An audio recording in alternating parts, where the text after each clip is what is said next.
any atom to attract shared pair of electron towards itself. What do you mean by electronegativity?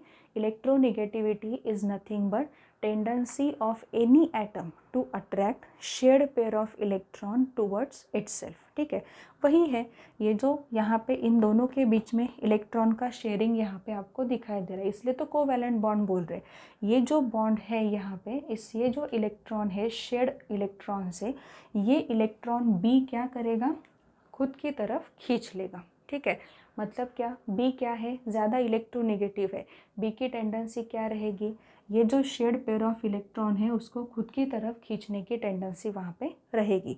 सो यहाँ पे ए के पास positive charge आ जाएगा, because ए के पास कुछ नहीं बचेगा, बी ने दोनों के दोनों इलेक्ट्रॉन खुद की तरफ अट्रैक्ट कर लिए, खुद की तरफ खींच लिए, और बी के ऊपर क्या चला जाएगा, निगेटिव चार्ज आ जाएगा, बी के ऊपर निगेटिव चार्ज आ जाएगा। इसलिए ये लिखा है मैंने यहाँ पे कि heterolytic cleavage gives you a charged species, formation of a charged species. Charge species मतलब क्या है, आयन्स होते हैं, चार्ज स्पेसीज मतलब क्या होते हैं, आयन्स होते हैं। ठीक है, तो यहाँ पे ये देखो, ये पढ़ो कि in heterolytic cleavage of a covalent bond, in heterolytic cleavage of a covalent bond, the more electronegative atom taken away the shared pair of electron with it. More electronegative atom taken away shared pair of electron with it. ये कोई equal distribution हुआ, होमो equal distribution हुआ नहीं, ये पूरे के पूरे electron किसके पास चले गए, बी के पास चले गए, इसलिए बी पे निगेटिव चार्ज आया और ए पे पॉजिटिव चार्ज आया। And we know very well that positively charged species is nothing but cation, negatively charged species is nothing but anion. So बच्चों, this is the short start, or you can say short introductory part of this bond cleavage and types of bond cleavage. Types of bond cleavage में दो है types, एक है homolytic cleavage, एक है heterolytic cleavage. Homolytic heterolytic cleavage दोनों भी आप देखने वाले हो कोवैलेंट बॉन्ड फॉर्मेशन में ही। ठीक है, स्पेसिफाई करो, मैंने ऊपर लिखा भी है, कोवैलेंट बॉन्ड फॉर्मेशन की ही बात हो रही है और कोवैलेंट बॉन्ड के टूटने की ही बात हो रही है। ठीक है, तो यहाँ पे अगर मैं कहूँ कि ए और बी ये बॉन्डेड है, तो इक्वल यहाँ पे क्या हो रहा है, डिस्ट्रीब्यूशन इलेक्ट्रॉन का हो रहा है, एक इलेक्ट्रॉन ए की तरफ चला गया, एक इलेक्ट्रॉन बी की तरफ चला गया।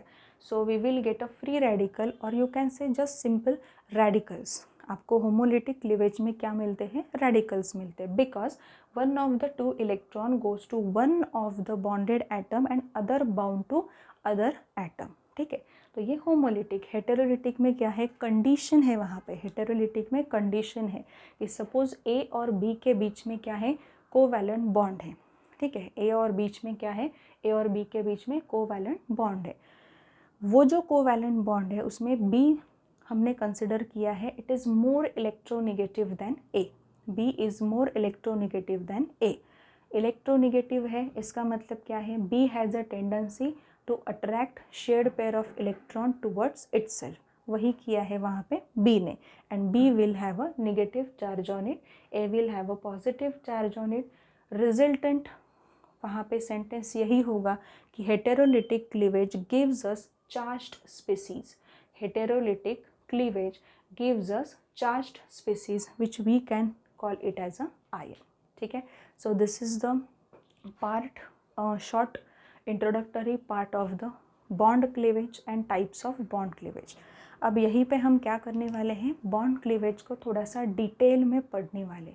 बॉन्ड क्लीवेज जो होते हैं उनको डिटेल में पढ़ना पड़ेगा। This is not the sufficient information, ठीक है, to have a proper understanding of bond cleavage. ठीक है, this is not sufficient information, just for the introductory purpose it is okay, but when you have to go in a detail for a particular topic, कुछ detailing यहाँ पे मैं करने वाली हूँ, चाहे वो होमोलिटिक क्लीवेज हो चाहे वो हेटेरोलिटिक क्लीवेज हो। सबसे पहले हम वहाँ पे फोकस करेंगे होमोलिटिक क्लीवेज पे। अब हम स्टार्ट करते हैं होमोलिटिक क्लीवेज। होमोलिटिक क्लीवेज में क्या हुआ था, सिंपल जो एग्जाम्पल हमने लिया था वही हम यहाँ पे लिखेंगे। ए फ्री रेडिकल और बी फ्री रेडिकल, ठीक है। होमोलिटिक क्लीवेज कैसे दिखाया जाता है, यहाँ पे फिश हुक एरो जो होता है उसे दिखाया जाता है। हाफ हेडेड एरो भी उसे कहा जाता है, ये फिश हुक एरो या हाफ हेडेड एरो भी कहा जाता है। अब कुछ पॉइंट्स यहाँ पे मैं डिस्कस कर रही हूँ होमोलिटिक क्लीवेज के बारे में। Homolytic cleavage takes place in presence of UV radiation और suitable peroxide और हाई टेम्परेचर। होमोलिटिक क्लीवेज जो है वो होने के लिए आपके पास कुछ कंडीशन का होना ज़रूरी है। होमोलिटिक क्लीवेज क्या होता है, अभी हमने डिस्कस किया। होमोलिटिक क्लीवेज में each bonded atom get 1 electron each, ठीक है। तो इक्वल डिस्ट्रीब्यूशन इलेक्ट्रॉन का वहाँ पे हो जाता है, तो इसलिए इसे होमोलिटिक क्लीवेज कहा जाएगा। Homolytic cleavage is shown by fish hook arrow और you can say half headed arrow, ठीक है। तो होमोलिटिक क्लीवेज होने के लिए कंडीशन क्या रिक्वायर्ड है आपको, presence of ultra violet radiation, UV light के प्रेजेंस में होमोलिटिक क्लीवेज हो सकता है, और सूटेबल पेरोक्साइड्स भी आप यूज़ कर सकते हो, ठीक है। पेरोक्साइड मतलब H2O2, Na2O2, K2O2 इस तरीके से, और इन प्रेजेंस ऑफ हाई टेम्परेचर ये जो होमोलिटिक क्लीवेज है ये वहाँ पे कैरी हो सकता है। कुछ रिएक्शन ऐसे होते हैं कि जो reaction proceed via formation of a free radical. आपको यहाँ पे क्या मिलता है होमोलिटिक क्लीवेज में, ये जो आपको मिला है इसे क्या कहा जाएगा, इसे कहा जाता है फ्री रेडिकल। कुछ रिएक्शन ऐसे होते हैं कि जो फ्री रेडिकल के फॉर्मेशन से आगे प्रोसीड करते हैं, ठीक है। जैसे chlorination of methane, bromination of methane, ये जो रिएक्शंस है ना, यहाँ पे पहले फॉर्मेशन होता है फ्री रेडिकल का, and these reactions are nothing but free radical reaction. ये होते हैं फ्री रेडिकल रिएक्शन, और इनको क्या कहा जाता है, non polar reactions, non ionic reactions और नॉन पोलर रिएक्शंस, ये इनको कहा जाता है, ठीक है।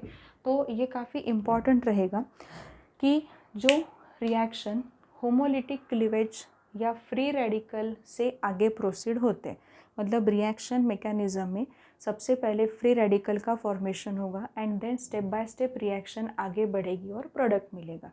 उस रिएक्शन को क्या कहा जाएगा, फ्री रेडिकल रिएक्शन और नॉन पोलर रिएक्शन इनको कहा जाएगा, ठीक है। अब यहाँ तक तो हम आ गए कि फ्री रेडिकल रिएक्शन या नॉन पोलर रिएक्शन कहा जाएगा। अब इसके आगे मैं आपको एक एग्जाम्पल दे रही हूँ, यही एग्जाम्पल हम नीचे करेंगे, बट कुछ स्पेसिफाइड एग्जाम्पल यहाँ पे हमें लेना है। वो एग्जाम्पल कुछ इस तरीके से होगा, देखो यहाँ पे है CH3Cl, ये क्या है, क्लोरोमीथेन, मतलब CH3 और Cl इनके बीच में वहाँ पे क्या है, वहाँ पे है कोवैलेंट बॉन्ड, ठीक है। अब यहाँ पे हो रहा है आपका होमोलिटिक क्लीवेज, लिखो यहाँ पे UV लाइट के प्रेजेंस में होमोलिटिक क्लीवेज होगा। होमोलिटिक क्लीवेज कैसे दिखाते हैं, फिश हुक एरो, मतलब इलेक्ट्रॉन यहाँ से जा रहा है, यहाँ पर आ रहा है, यहाँ से जा रहा है, यहाँ पर आ रहा है, ठीक है। तो यहाँ पे फॉर्मेशन होगा CH3 डॉट और Cl डॉट, मतलब क्या फॉर्म हुआ है यहाँ पे, देखो यहाँ पे आपका फॉर्मेशन हुआ है कि ये फॉर्मेशन है मिथाइल फ्री रेडिकल, ये है आपका मिथाइल फ्री रेडिकल, और इसे मिथाइल रेडिकल भी कहा जाएगा, इसे मिथाइल रेडिकल भी कहा जाएगा। और यहाँ पे है क्लोरीन का फ्री रेडिकल, ये है क्लोरीन का फ्री रेडिकल, ये है क्लोरीन का फ्री रेडिकल। तो ये जो एग्ज़ाम्पल हमने यहाँ पे लिया है बच्चों, ये एग्ज़ाम्पल से हमें क्या पता चलता है कि बेसिकली जब होमोलिटिक क्लीवेज होता है तो each bonded atom will get 1 electron, ठीक है।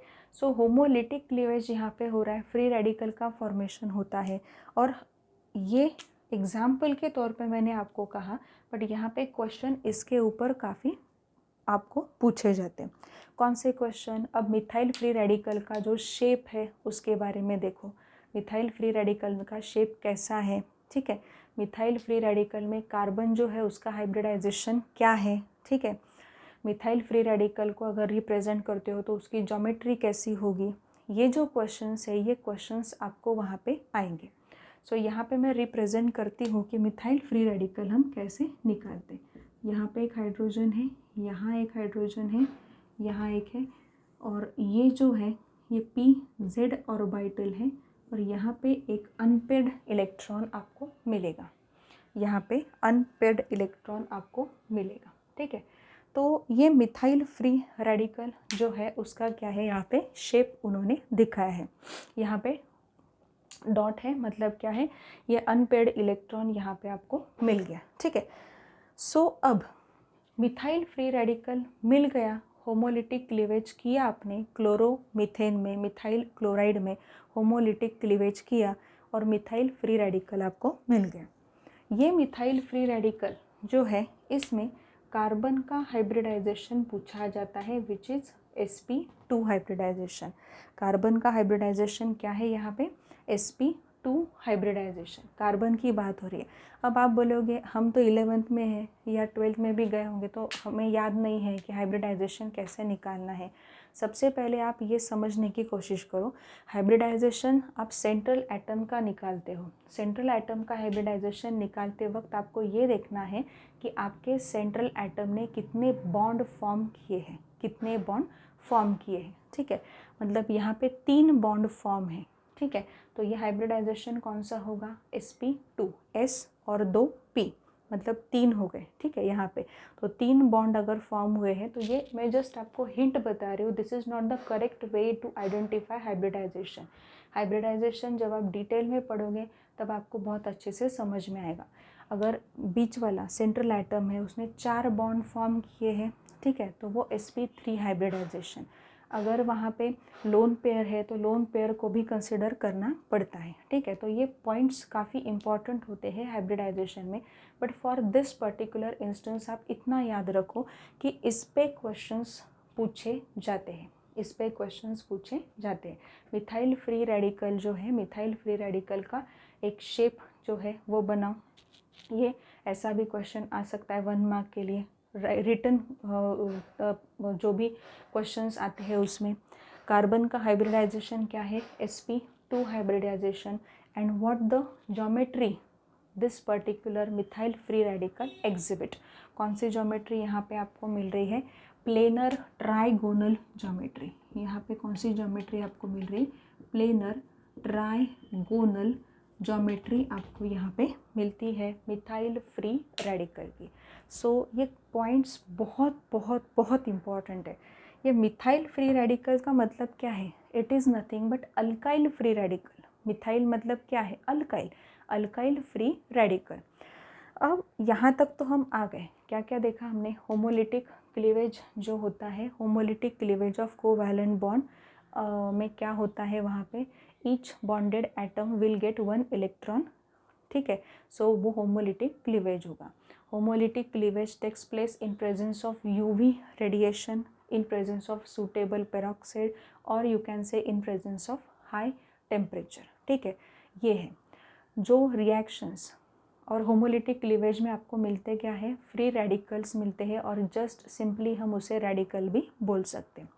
जो रिएक्शन फ्री रेडिकल के फॉर्मेशन से आगे प्रोसीड होते हैं, जो मैं बोल रही हूँ अच्छे से सुनो, जो रिएक्शन फ्री रेडिकल के फॉर्मेशन से आगे प्रोसीड होते हैं उन रिएक्शंस को फ्री रेडिकल रिएक्शन या नॉन पोलर रिएक्शंस भी कहा जाता है। उन रिएक्शंस को फ्री रेडिकल रिएक्शन या नॉन पोलर रिएक्शन भी कहा जाता है। एग्जाम्पल हमने स्पेसिफिक लिया ऑर्गेनिक मॉलिक्यूल में क्लोरोमीथेन का, जिसमें होमोलिटिक क्लीवेज हुआ और मिथाइल फ्री रेडिकल और क्लोरीन फ्री रेडिकल आपको मिल गया। इस पे क्वेश्चंस आते हैं, मिथाइल फ्री रेडिकल कैसे निकाला जाता है। यहाँ पे देखो, एक्चुअल में ये इस तरीके से निकाला जाएगा, कार्बन का हाइब्रिडाइजेशन sp2 होगा and it has a planar trigonal geometry, it has a planar trigonal geometry। आप बोलोगे मैडम ये क्या है, ये pz ऑर्बिटल है, कार्बन का pz ऑर्बिटल है, जिसमें एक अनपेयर्ड इलेक्ट्रॉन आपको यहाँ पे मिल रहा है। ठीक है, आगे धीरे धीरे जैसे बढ़ोगे समझ में आ जाएगा, और अगर 12th स्टैंडर्ड में तो वो पहले ही समझ में आना चाहिए कि ऐसे इस तरीके से क्यों दिखा है। ठीक है, तो आगे हम बात करेंगे कुछ अल्काइल फ्री रेडिकल्स जो होते हैं उनके स्टेबिलिटी के बारे में। अल्काइल फ्री रेडिकल की स्टेबिलिटी के बारे में थोड़ा सा डिस्कस करेंगे। अब देखो, अल्काइल फ्री रेडिकल एक्चुअल में जो होते हैं they are broadly classified into 3 categories. Primary alkyl free radical, secondary alkyl free radical, tertiary alkyl free radical. अब ये क्या है एग्जैक्टली? ठीक है, यहाँ पे अब ध्यान मत दो, वो बाद में बताऊंगी। प्राइमरी का मतलब क्या है? Free radical. अब ये कार्बन के ऊपर क्या दिखाई दे रहा है आपको? ये कार्बन के ऊपर जो है वो डॉट दिखाई दे रहा है। ठीक है, कार्बन के ऊपर डॉट है, मतलब ऐसा कार्बन अगर सिर्फ एक ही कार्बन से अटैच्ड हो तो उसे प्राइमरी 1 डिग्री फ्री रेडिकल कहा जाएगा। Carbon which is a free radical attached to only 1 carbon atom, then it is said to be 1 degree alkyl free radical. यहाँ पे देखो, carbon which is a free radical attached to another carbon atoms, attached to another carbon atom, so it is said to be 2 degree और secondary free radical। यहाँ देखो, carbon which is having free radical, carbon which is free radical attached to 3 another carbon atom is nothing but 3 degree और tertiary free radical। 1 degree free radical का मतलब क्या है? Free radical वाला carbon है वो सिर्फ एक ही कार्बन से अटैच्ड है, तो 1 degree free radical. 2 degree secondary free radical, बीच में एक कार्बन है जो फ्री रेडिकल है which is attached to another carbon atom, so it is 2 degree secondary free radical. 3 degree carbon atom which is a free radical attached to another 3 carbon atoms, so it is 3 degree tertiary carbon atom. ठीक है, let us talk about stability of this particular free radical। stability actual में मैंने mention की है कि 3 degree जो होता है free radical which is more stable, then आता है 2 degree, then 1 degree and then आता है 0 डिग्री। ठीक है, सो यहाँ पे ऐसा क्यों? देखो, मतलब यहाँ पे मैंने कहा कि CH3 C डॉट है, यहाँ पे CH3 और CH3। ठीक है, सबसे ज़्यादा स्टेबल CH3 CH डॉट है, यहाँ पे CH3 है 2 डिग्री। ठीक है, यहाँ पे होगा CH3 डॉट, ये है 2 डिग्री, और यहाँ पे CH3 डॉट 0 डिग्री भी कहा जाता है। कुछ बुक्स में दिया हुआ रहता है तो 0 डिग्री भी बोलना पड़ता है। 3 degree 2 degree 1 degree and 0 degree. Stability order यहाँ पे मैंने लिखी है, स्टेबिलिटी ऑर्डर नीचे मैंने मेंशन की है। अब स्टेबिलिटी इसकी क्यों ज़्यादा है? थोड़ा सा देखो, थोड़ा आप ये करने की कोशिश करो, रिजेंबल करने की कोशिश करो सिचुएशन को। कार्बन फ्री रेडिकल है, ये कार्बन जो है ये इलेक्ट्रॉन डेफिशिएंट कार्बन है, फ्री रेडिकल है, इलेक्ट्रॉन डेफिशिएंट है, एक इलेक्ट्रॉन उसके पास कम है। देखो आप 1 2 3 4 5 6 7 साथ ही है, एक इलेक्ट्रॉन ऑक्टेट कंप्लीट करने के लिए कम है, तो वो बेचारा ऐसे कंडीशन में होगा कि it feels deficiency of electron. हर एक कार्बन देखो आप, इलेक्ट्रॉन की डेफिशिएंसी वहाँ पे आपको दिखाई देती है। सो उसमें भी कौन ज़्यादा रिलैक्स रहेगा, कौन सा कार्बन थोड़ा रिलैक्स रहेगा? अगर यहाँ पे ये 3 ग्रुप्स में कंसिडर करो, ये कौन से ग्रुप है? ये मिथाइल ग्रुप है, अल्काइल ग्रुप है, और ये जो ग्रुप्स होते हैं इलेक्ट्रॉनिक इफ़ेक्ट्स में आप पढ़ने वाले हो, ये ग्रुप्स यहाँ पे +I इफ़ेक्ट दिखाते हैं। ये ग्रुप्स यहाँ पे कौन सा इफ़ेक्ट दिखाते हैं? +I इफ़ेक्ट दिखाते हैं। इलेक्ट्रॉन जो है वो इलेक्ट्रॉन को डोनेट करते हैं, इलेक्ट्रॉन को पुश करते हैं। तो क्या होगा? देखो, इनकी टेंडेंसी क्या है? ये तीनों ग्रुप की टेंडेंसी क्या है? इलेक्ट्रॉन को पुश करने की, इलेक्ट्रॉन को आगे देने की। इलेक्ट्रॉन इसके पास नहीं है, ये बेचारा इलेक्ट्रॉन की डेफिशिएंसी को फील कर रहा है, बट ये तीनों जो है ना, ये तीनों उसे क्या बोल रहे हैं? टेंशन मत लो, हम हैं, इलेक्ट्रॉन देने के लिए हम यहाँ पे प्रेजेंट है। इस तरीके से आपको देखना है। 3 मिथाइल ग्रुप प्रेजेंट है, 3 मिथाइल ग्रुप उसको प्रोटेक्शन दे रहे हैं बीच वाले कार्बन को कि टेंशन मत लो, हम यहाँ पे प्रेजेंट है, हम तुझे इलेक्ट्रॉन की डेफिशिएंसी महसूस करने नहीं देंगे। तो यहाँ पे ये कार्बन रिलैक्स ज़्यादा हो गया, स्टेबिलिटी इसकी बढ़ गई। यहाँ पे देखो ये वाला कार्बन ये फील कर रहा है इलेक्ट्रॉन की डेफिशिएंसी। मिथाइल ग्रुप कितने हैं आजू बाजू में? मिथाइल ग्रुप यहाँ पे प्रेजेंट है 2, ठीक है। मतलब ये 2 मिथाइल ग्रुप क्या करेंगे, इनकी टेंडेंसी भी क्या है, ये इलेक्ट्रॉन को देने की टेंडेंसी रखते हैं, इलेक्ट्रॉन को पुश करने की टेंडेंसी रखते हैं। तो ये भी क्या करेंगे, ये दोनों मिथाइल ग्रुप ये बीच वाले कार्बन को वहाँ पे रिलैक्स करने की कोशिश करेंगे कि तू टेंशन मत ले, वहाँ पे हम हैं, इलेक्ट्रॉन की डेफिशिएंसी तुझे महसूस नहीं होगी। यहाँ पे 3 थे, ये ज़्यादा स्टेबल हो गया। यहाँ पे 2 ही है, ये थोड़ा कम स्टेबल है वहाँ पे, क्योंकि उसको सपोर्ट करने के लिए, उसको हेल्प करने के लिए कितने अल्काइल ग्रुप से आजू बाजू में 2 ही है। अब ये देखो ये वाला फ्री रेडिकल, इसके आजू बाजू में सिर्फ एक ही मिथाइल ग्रुप है, वही बेचारा क्या कर रहा है, उसको सपोर्ट करने की कोशिश कर रहा है bye pushing electron towards that free radical, ठीक है। तो ये एक ही मिथाइल फ्री रेडिकल है, इसकी स्टेबिलिटी और भी कम हो गई, और इसके पास तो आजू बाजू में कुछ भी नहीं है। ये मिथाइल फ्री रेडिकल बिल्कुल भी अनस्टेबल वहाँ पे रहेगा। मतलब स्टेबिलिटी किसके बेसिस पे है, फ्री रेडिकल वाला जो कार्बन है, ठीक है, उसे ज़्यादा नंबर ऑफ़ अल्काइल ग्रुप्स अगर अटैच रहेंगे तो वो ज़्यादा स्टेबल होगा, बिकॉज वो अल्काइल ग्रुप्स कौन सी प्रॉपर्टी को एग्जिबिट करते हैं, वो प्लस आई इफ़ेक्ट दिखाते हैं। आगे आएगा आपको इलेक्ट्रॉनिक इफ़ेक्ट्स आएंगे, इंडक्टिव इफ़ेक्ट आएगा, तो आपको समझ में आएगा कि कुछ ग्रुप्स ऐसे होते हैं कि जो दूसरों की तरफ इलेक्ट्रॉन देने की कोशिश करते हैं हमेशा से, ठीक है। तो वो जो ग्रुप्स है उसमें ये अल्काइल ग्रुप का वहाँ पे कंट्रीब्यूशन बहुत ज़्यादा है। तो अल्काइल ग्रुप यहाँ पे 3 है, तो ये तीनों अल्काइल ग्रुप इसे और ज़्यादा स्टेबल बनाएंगे। यहाँ पे 2 ही अल्काइल ग्रुप है, तो 2 अल्काइल ग्रुप इसे थोड़ा सा स्टेबिलिटी देने की सोचेंगे, बट टर्शरी से सेकेंडरी की स्टेबिलिटी कम रहेगी, और कम रहेगी 1 डिग्री की, और कम हो जाएगी 0 डिग्री की। अब यहाँ पे ये हमने पढ़ लिया, दिस इज़ ऑल अबाउट बच्चों होमोलिटिक क्लीवेज। होमोलिटिक क्लीवेज में बहुत इम्पॉर्टेंट सी पॉइंट्स मैंने आपको बताए हैं। बहुत सी चीज़ें ऐसी हैं कि जो टेक्स्ट बुक में नहीं मिलेगी, वो भी एक्सप्लेन की है। ये जो यहाँ पे मैंने एक्सप्लेन किया है ना, ये कोई ऐसे इस तरीके से एक्सप्लेन नहीं करता। ये यहाँ पे जो एक्सप्लेनेशन है ना, उसे आप रिलेट भी कर सकते हो। देखो हम क्लासरूम में बैठते हैं, क्लासरूम में जब बैठते हैं तो एक बेंच पे अगर सपोज़ बड़ा बेंच है और एक बेंच पे अगर सपोज़ 5 स्टूडेंट्स अगर बैठ सकते, तो बीच वाला जो बच्चा होता है ना, यहाँ पे 2 होंगे, यहाँ पे 2 होंगे, और बीच में एक होगा स्टूडेंट, तो वो ज़्यादा कंफर्टेबल फील करता है, ठीक है, बिकॉज़ यहाँ पे भी 2 है, यहाँ पे भी 2 है। टीचर ने अगर वहाँ पे नोटबुक देखी, टीचर ने अगर वहाँ पे चेकिंग करना स्टार्ट किया धीरे धीरे, तो पहले किसकी नोटबुक दिखाई देगी, जो साइड वाले हैं उनकी नोटबुक दिखाई देगी, बीच वाला जो होगा वो बहुत ज़्यादा कंफर्टेबल फील करेगा।